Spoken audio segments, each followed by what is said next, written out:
Excellent. So it's my pleasure to invite Heidi Tilghman up. Got it. Excellent, excellent. The GH is there to annoy only, not to be pronounced. So Heidi is art manager of the shared services at the Colleges of Arts and Sciences at the University of Washington. She did her master's there, then got the Fulbright scholarship and went to study and do research at the University of Vienna. And then over Europe, did your time there, came over to Knox, back to U.S. for Illinois, and then moved back to Seattle. So we're both in the Northwest. Go Northwest. Yes, We where the love coffee the is. Excellent. And so, Heidi, you have a couple of slides. I'll give you the slide presentation. What we asked Heidi, just to give a few slides for context around how big the shared service is, some of the context, which services are involved. And then we're going to have a conversation, and we're very interested in this session. Please have your questions. Just put your hand up, and we'll hit those. All right. Thank you, Heidi. So please help me welcome Heidi.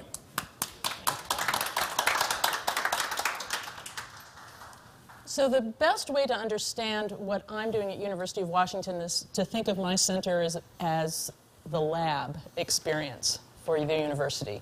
We were the first shared services center in the academic space. So for us, we do have a medical center, and quite large, obviously. So I'm not talking about the medical center. The medical center set up a shared services-like organization with HR some time ago, but they're pretty independent. We were the first group to start talking about shared services, and it's interesting that it started in the College of Arts and Sciences, so liberal arts. And it's interesting that I ended up heading it up. I'm an academic. I'm a professor. I do German literature. Ask me about turn-of-the-century Viennese modernism. I can tell you lots about that. So I'm a little bit of an oddball to have landed in the shared services space, but I'm having a lot of fun with it. These are going to look very familiar. What were we facing in 2010 when we started? We'd just obviously gone through a lot of staff cuts with the recession, increasing administrative workloads, unmet department-specific needs. Now, we started with, as I said, the humanities. I started with 13 small humanities departments. So all of the language departments. Linguistics, why they're in the humanities is another conversation. And all of these departments had tiny staffing, right? They had one administrator and maybe one program coordinator to help them out, but they were doing soup to nuts, fixing the gym, the Xerox machine, to trying to figure out H-1B visas. And at some point, there is a tipping point. You just can't do anymore. You can't do it effectively. You can't do it efficiently. And what the College of Arts and Sciences was most worried about was compliance. So department-specific needs, I got a job in Germanics because I have some dedication to Germanics and I understand what needs to go on in that program. But I'm fixing the gem and the Xerox machine and figuring out H-1B visas. I'm not doing anything that's really mission critical to Germanics. I'm dealing with central systems. Increasing risk exposure and, most importantly, no new resources. I'm sorry, but the chances of the Department of Germanics or Scandinavian Studies or Asian Languages and Literature getting any more staff is nil. It's just not going to happen. Well, that didn't come out very well. Did it? What happened in the upload of that? Well, quite beautiful. Well, hopefully before you post these, they'll get that fixed. Okay. There are percentages here. The pie part will give you the idea. So who are we working with? Well, this really didn't come out at all. Anyway, the humanities departments, about 3 months after we launched with our 13 little humanities departments and all of our workflows that worked with 13 little humanities departments, the arts departments came to me and said, gee, can we join the fun? And that meant that we went from all of these processes meant for, tiny departments to suddenly having to implement those with very large departments. So the School of Music, the School of Art, the School of Drama. And we hadn't even gotten to this little bit here, is supposed to be the Department of English, which is a nation unto itself. It's so large, right? So we had very consciously not started out with English. But by now, we went from dealing with 13 small departments. We now have 21 departments, and some of those quite large. Again, remember the context. This is a College of Arts and Sciences. We have 4 divisions: natural sciences, social sciences, humanities, and art. So we're dealing really with 2 of the divisions. That's just really sad. What are we doing for them? We're doing procurement, HR, payroll, and the lovely tone of lilac up there is the favorite miscellaneous. They come in and, you know, who knows what the question is going to be. The big part of the chart is supposed to be the procurement end. So we're doing purchasing for our departments. Purchasing for the humanities departments is really very simple. They buy books. They buy computers. That's about it. DVDs. We've got great business in DVDs. Anyway, we are not buying pianos. We are not buying paintbrushes, right? We let the departments do that. We are a center of expertise. We're only going to do what we can do well. And I, alas, do not know anything about Steinway pianos. That's going to have to stay in the department. We're doing payroll. University of Washington is currently going through a relatively painful transition to a modernized HR payroll system. We are still at this point dealing with a system that is written in COBOL, which I actually studied when I was in college, but don't ask me to do anything in it. So yeah, yes, the blue screens of death is what we call them. Anyway, we're in transition. So right now, we still, HR is separate from payroll. So understand that context. We're also doing visa applications. We do have a central international scholars office, but we, again, are the pivot point between these departments and that central office.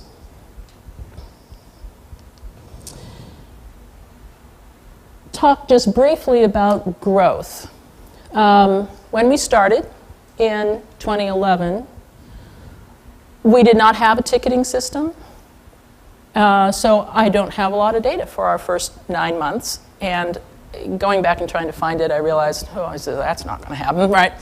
So my data starts in actually in 2012 when we started using Request Tracker. We are now hoping to transition over to, you got it, ServiceNow, yes, but we'll see. Anyway, you see, the volume, the strictly volume, has grown quite a lot since I started taking metrics, and you see that the different service areas have just grown proportionally. There's a lot in here, and there's a lot in the next slide, which we can talk about in conversation. But anyway, I just wanted to give you a picture. Everything's grown and pretty much in proportion. Heidi, would that mostly scope increase because of the existing volume, or are these schools, this volume that the school would have had to address somehow, so you're really... Correct. Yeah, okay, right. The latter. They would have had to address it. Now, some of this growth, I mean, we brought English on in the 2014-2015 academic year. So you see some bumps there. I cannot tell you why some of this volume has gone up. I've had the same number of departments, right, for a couple years now, and yet the volume keeps going up. So I think, frankly, it's a mirror of how much activity is going on. Departments are just more active. They're doing more. They're actually hiring now. So not staff, hiring faculty. I'm not sure how well this comes out. Can you see? Pardon me? Yeah, it does. This is the slide that's got a little too much on it, but the filled in, again, is that sort of lilac, tells you the volume gone up and down. The solid blue line is our turnaround time, otherwise known as my various heart attacks over the last 4 years. If I look tired, this is why, right? What the is going on here with our turnaround time? If you study this for a while, you start understanding what's going on. Where's the little pointer thingy? Right there to advance. This one? Oh, no, I don't need a remote clicker. Remote clicker. Can I stand up? Is that all right? Go ahead, stand up. Yeah, absolutely. Okay, so this is the volume. Boom, boom, boom. It always goes way down in August, and correspondingly, our turnaround time gets much worse because why we're going on vacation too. The volume always peaks at the beginning of the academic year when we do HR payroll. All the new graduate student TAs are coming on, new faculty, new hourlies. It's just sort of a nightmare. Every September, October, we are incredibly busy. In terms of the turnaround, you see, jink, really, it's been quite a ride. This was actually, the nadir of our entire center. At this moment in time, I thought, we're going to fail. I'm not sure we're going to keep going. And it's because my staff was, the volume had gone way up, higher than I ever expected it to go. The staff was tired, the staff was anxious, we didn't have any of the time to do the continuous process improvement stuff that's fun, right? So, morale was down, departments were complaining because turnaround time, it was really not very much fun. I was able to go to my supervisor and to the dean of the College of Arts and Sciences and say, look, this can't go on, we need more staff. Now, all of this is happening. I now have a staff of 4. Right? Before I had a staff of 3. So when I say we're a lab, it's because we're tiny. We're really, really very, very, very small. We were able to, add one more person, which helped a little, right? But I'm still having perhaps the magnitude's not so horrible, but I'm still having heart attacks over here and thinking, what's going on? So I decided, right about here, I really need to reevaluate the fundamental ideas behind our Shared Services Center. We had started out with a portfolio approach that centered on departments. So the idea was the most important thing is for the shared services staff to be perceived as an extension of the staffs of the departments. So each staff is going to be assigned a certain number of departments, this particularly in the HR payroll space. In the procurement space, we did it a little differently. But I decided that portfolio approach, so the customer approach, this isn't working. So I have, in the last, it's during this academic year, I have pivoted and have said, no, we're going to center our expertise on transactions or transaction types. How did you word it as service, I think? Service types, yeah. This is also a time of staff turnover. So I have gone out and very, very aggressively recruited experts in procurement and experts in payroll. They said, okay, we're going to divide things this way.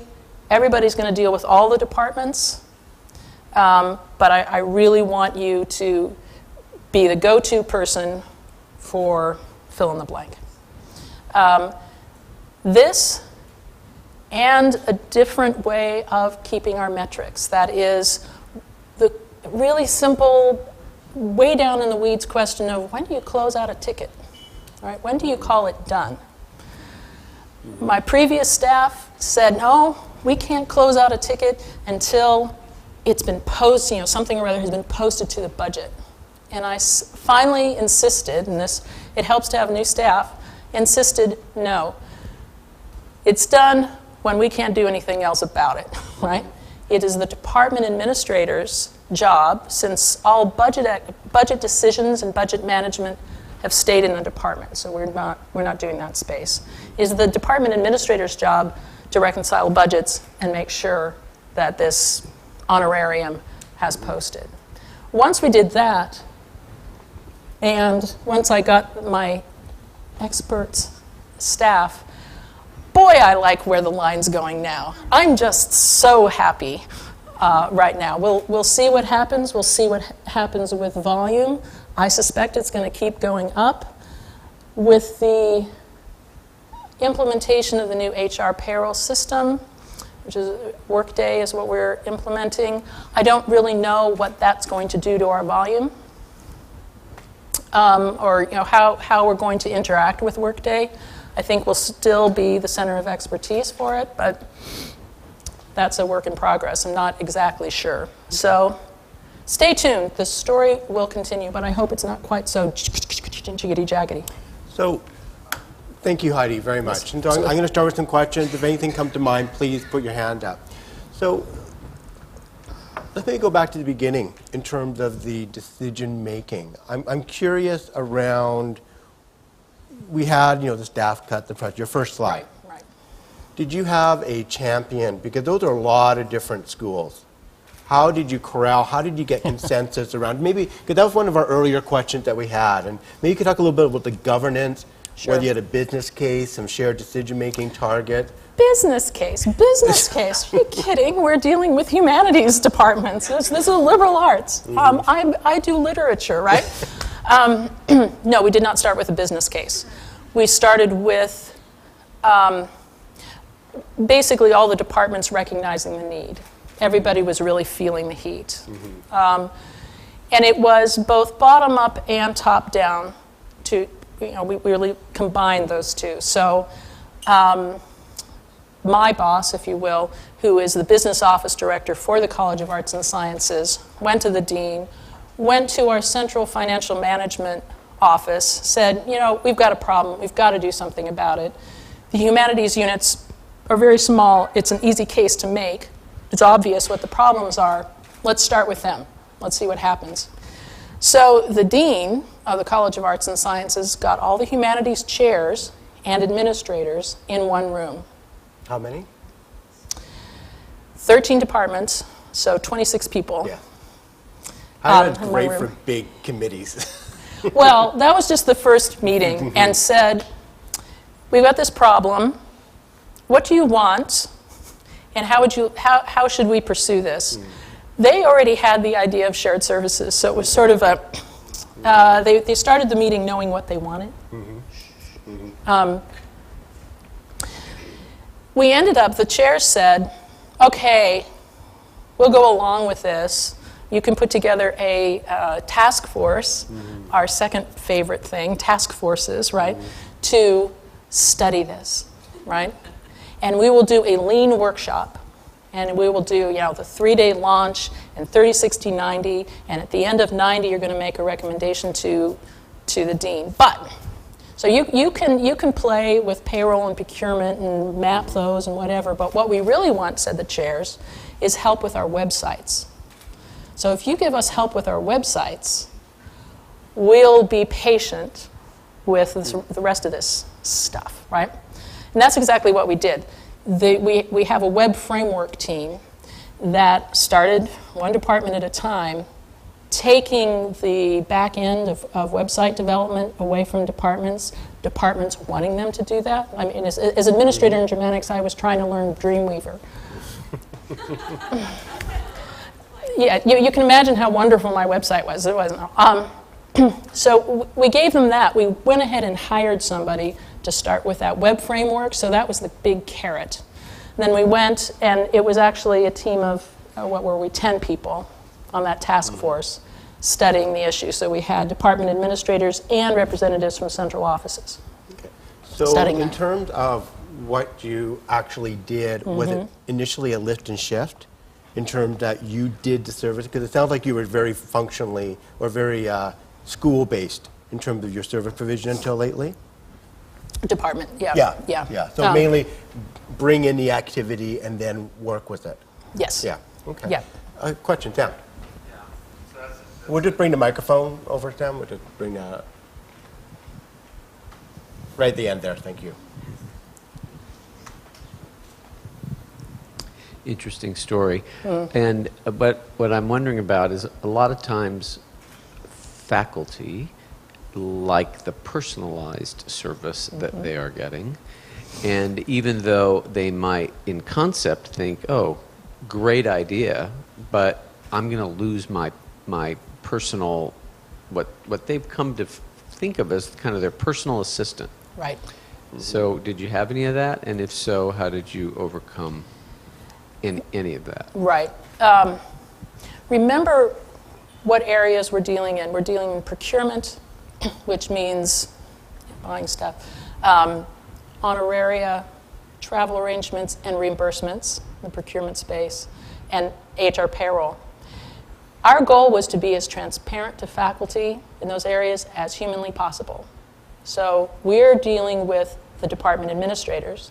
The faculty are still dealing with the department administrators. That is, I want a reimbursement for travel to Berkeley. I turn my receipts into my department administrator, who then sends it on to us, and we do all the magic that's necessary. I can imagine a future state in which we don't have that, but again, we're sort of the lab. We're doing this experientially, and that's where we are right now. So we minimize the interaction with faculty. That's for our little tiny lab thing in arts and sciences. There's a bigger effort going on now, subsequently, in the School of Medicine at University of Washington. And they're doing grant pre-award work. So they're having to deal directly with faculty all the time. And boy, I tell you, that's been a rough road. Because they're accustomed to that. Exactly for the reasons the white you said. glove, let's just Yeah, say. we had, give me a name, Sarah next door doing the grants. And now I've got this person who's not even in my building doing the grants. But the problem is, Sarah couldn't do all of them. And Sarah goes on vacation every now and again. And Sarah might get another job, right? So, I mean, all of the good reasons for shared services why they put together, but it's challenging. Mm-hmm. Yeah, one thing, that business case that we talked about, it's 8 to 10 weeks, right? You want to do your assessment, gather your information, identify the opportunities, understand the technology, make your recommendation, make your decision. One thing that I find not uncommon in higher ed is the consensus decision making, the non-mandatory process, very extended time frames. And so what sort of time frame were you looking at? Well, this is the first, we were the first group in the academic area to use this lean launch business. And, the insistence that you will do something in that 3-day launch, you will have a report at 30 days, you will have it at 60 days, you will have it at 90 days, and the divisional dean for humanities is paying attention, and the dean of arts and sciences is paying attention, and the university controller is paying attention. So there's a lot of pressure behind that. And again, we are not involving faculty in it. So it was frankly the pressure of using lean that really did it good. So how about for funding? That's another question that came up earlier. How are you funding your shared service? Everything, Phil, you said about, well, I don't know, and yeah, that's me. I have been kept out of the conversations about how this is financed very consciously. My supervisor wants me to worry about delivering service and connecting with all the people I need to connect with, which is, I think, again, why for our particular context in the liberal arts, it made sense to have someone who's, I'm not particularly shy of talking with faculty because I'm a faculty member. So that helps. The finance end, we do not have a chargeback model. That is, the departments got to keep all the money they had. Not that that was a whole lot, right? But they got to keep the money for the staffing they had. The smart departments and the ones that are happy have taken that and have reallocated, have rethought their business practices. Germanics, when I left, there was a shift in staff. They did cut back their program coordinator position by half and put that money towards a TA-ship. So they were extremely happy. Our Humanities Center, again, this was done with staff turnover. We did not lay anybody off in this process. As they had staff turnover, they reassessed how they're doing their business practices. They took they took the things that we were doing off their plates and were able to totally reorganize. They're very happy. Other unnamed departments have said, nope, we've done it this way for years. I don't care about shared services. You're just an extra layer. They are not happy. I'm glad to say, at this point, I really only have 2 departments that aren't happy with us. Everybody else, we don't do customer surveys electronically because for our culture, that's a little too formal. We go out and interview people, right? And for me, no news is really good news. They just shrug and say, yeah, it's going fine. Well, you want to elaborate on that? It's going fine. Okay, good. So when we talk about monetizing the business case, that doesn't mean cuts. Right. What it means is being transparent about what the effort is out there in the central unit, but also what are the schools doing to support this. And then in the business case, being deliberate about what's going to happen, because people will fill up their day. Even if their workload's gone down, they'll do QA, some type of shadow operation, and it's going to create a lot of friction and bridging, and they'll be telling their own story to justify their existence. That's one of the problems with the QA person. They will find something wrong by design. You want a good process that has a self-balancing, that you don't have that. So that business case is about making all this effort transparent and then saying, as part of our business case, for example, this program administrator now has a half FTE, we can put it into teaching assistant, and then you can measure it. Did we actually create that teaching assistant position? And then you can actually say, yeah, we achieved our business case. So that, again, it can be a hard decision around telling people their jobs are changing, but a lot easier to do it before you make the big decision than a year afterwards to say, well, look, this is what I'm doing. Who's going to do all this work? And then that just really extends and make that change management painful. So the other interesting around the governance, how, in terms of standardization, are you, now that you're moving to a service model that is no longer school-based, are you driving standardization through that, or are you having individuals learn 20 different ways of doing things? No. A founding principle that has not gone away at all is the standardization. And we started out doing it slightly differently now, but we started out saying inclusion is terribly important. So the first 6 months of our existence, I got then this is going back to the 13 humanities administrators, all those 13 people were in the room every single week for an hour and a half. It was quite a trick. They had never been in a room together, just the humanities administrators, which is pretty remarkable. The College of Arts and Sciences as a whole, 40 plus units, gets together their administrators once a month, but humanities administrators never before. So there was a lot to work through. You know, how are we going to talk to one another? What is mapping? How are we going to agree on standardization? And it was pretty much the 80-20. 20% were never happy about anything. 20% were go-getters. Yeah, let's do it. And we really had to work with that middle group. So that was every week for about 6 months. Then we went to every month. I'm now meeting with them quarterly. I do, however, have a pretty robust advisory group now, and that has been something that's developed. It's become more and more robust in the last year and a half, and I'm now meeting with them every month, and I will bring things to them and say, what do you think about this? So at this point, with all those workshops we did early on, we came up with the standardized procedures. Now, as we tweak them, I'm really taking it to the advisory group. You're right, as an example of leave and time reporting. One of my first jobs when I was hired to put this center together was going around and auditing all the leave and time records. That was fun. And there were 13 departments and 13 different ways of doing it. If I had started out with 21 departments, there would have been 21 different ways of doing it. And we said, no, absolutely not.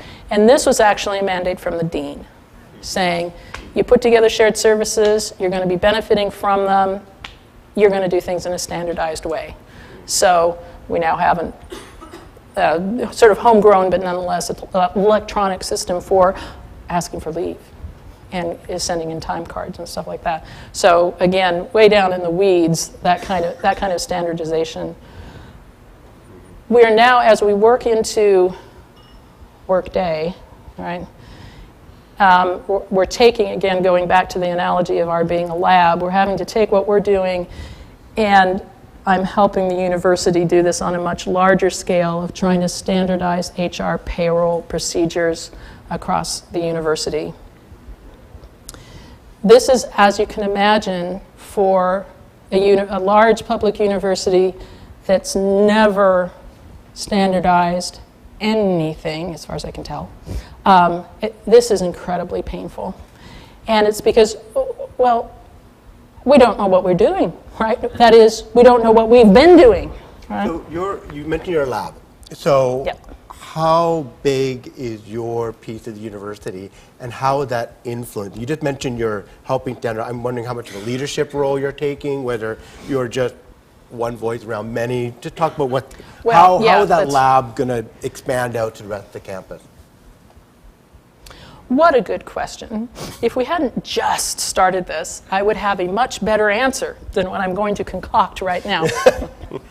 I am one of 7 people who are on an advisory group for this effort. We've met once, so really I am concocting an answer to your question. I am there because I have launched this shared services center, and I know, the weeds up, how it might happen in the areas of campus really outside the medical centers and the School of Medicine, which is, culturally and budgetarily, et cetera, kind of a different universe. There's someone from the School of Medicine on this advisory group too. So how we're going to take our little lab and also the efforts of the School of Medicine's shared services and take that experience and put it onto the whole HRP project for a support services center. Stay tuned. Well, the powerful thing is you're at the table. Yes. And if you're a small school, that Well, I don't think... I'm a small center in a very big college. Yeah. We're the biggest college. So I've got Okay. half of the College of Arts and Sciences, which we support over 70% of the students, Okay. undergraduate students at the University of Washington. So I'm good. underselling So they would myself be just a talking little to you. bit. Right? Okay, It's just my staff's tiny, Yeah. but we're dealing with a whole lot of people. But that's one of the key drivers to shared services is to get your own house in order so that when something else is coming, you're ready for it. You know what your services are, you know what your costs are, so when someone says, we'll do it better, you can actually have an informed discussion around that. Because Right. if you don't know your cost, if you don't know your service levels, and somebody else says, well, we'll do it for A and B, it just sounds better because they have numbers. So that's one of the real powers is making that transparent. Right. Any other questions? Yes. Do we have the microphone up front? Hi. My name is Doris Fish. I work at Campus Shared Services here. We found this place Yes, we together. did. Yay, thank you. So we talk a lot about the business model. We've talked a lot about efficiencies and consistencies and providing services. But to me, personally, the key to holds everything together is the workplace and customer experience. Because I think without that, this model fails. And for me, it means how do people feel about working at a shared services environment? And I see them as our internal customers, as you pointed out before. Plus, what kind of experience do our customers have receiving our services, the benefits of our services? How does that, because we didn't touch on this too much, how does that kind of work its way into everything we've talked about today? We can talk about your university in particular. So, how do you keep folks happy internally and externally, basically? Yes. Yes. Provide a quality experience for everyone. Yes. Getting the right people internally is incredibly important. Again, I've had, at this point, in the last year, I've had 100% turnover in my staff. Again, it's small, but it's been quite a journey. Get absolutely the right people who are very, very, very good at what they do. So it's important not to have, it's important to have experts and also to bring, let's say, younger employees along. So bring people on who don't have a lot of experience but really have the drive for customer service and for innovation. Frankly, if you don't know anything about payroll, but you're really into customer service and innovation, I might hire you, right? It's about attitude.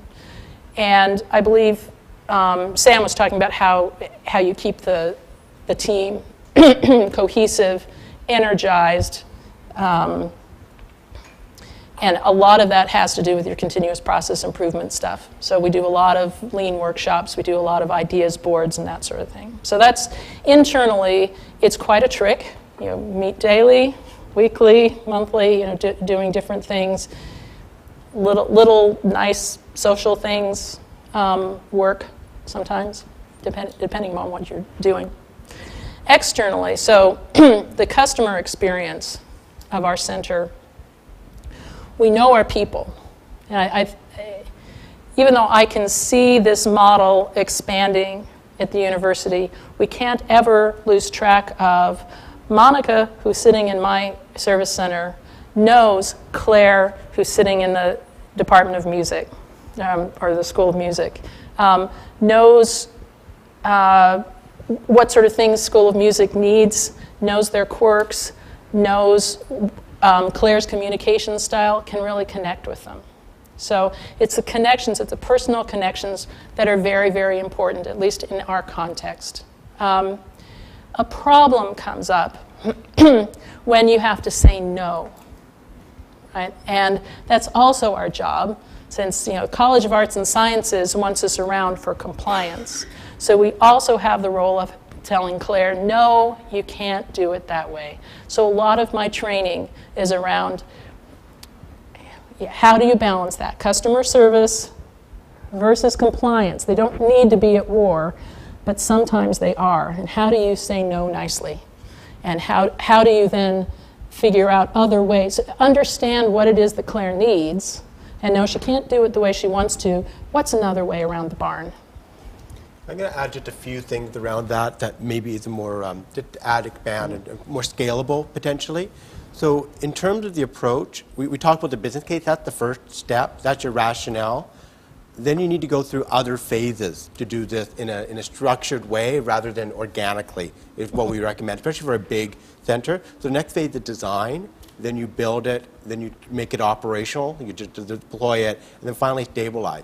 So in terms of things that you're talking about is in that design phase, you're designing a workspace very intentionally. You want a nice workspace, nice paint colors. Those are all the things that you're making design. Your business case has the budget for all that. You get agreement for all that. You don't want to think about where we're going to put these people after you already have the decision that you're going to do it, because then suddenly all the money's gone. It's all been spent. So that's part of that structured way. The other part is in terms of the client, you need to have a very intentional service delivery model. Be very conscious about how people get service today and how you want them to get service tomorrow. It's not field of dreams. You can't just build it and they will come. You can't build a self-service portal and expect a client to use it. You need to provide the training, you need the acceptance, you need the client as part of the design for that user friendliness, the user acceptance training. So very important. And it's all through those those various phases. So being very intentional with that service delivery model. If today it's very one-to-one, hand-to-hand, but you're really hoping to move the volume to a self-service portal, maybe that's one of your strategies. You need to do a lot of change management to change that volume. Just because you say it is so, it won't happen. So how do you make that happen? You go out, you talk to the client. You have the client as part of the decision making about why we're doing this. Why are you doing it? Well, it's so that we can hire those extra TAs. Oh, I really want those. And link the decision making, so that piece of it. So a structured process where you have the client at the table, you're thinking about the client, the training for the provider and the client. So there's a lot of tactics and strategies within that process. Broadly speaking, be very transparent and have that in your business case, because that's where people get excited about the income. So make sure you have all the enablers as part of that. So we are just over time. So again, we have lunch coming now, so if you're able to stay longer, Heidi is here. I think you'll be staying for the food. Excellent. And I'd like to thank you, please. Round of applause for Heidi. Thank you very much for sharing.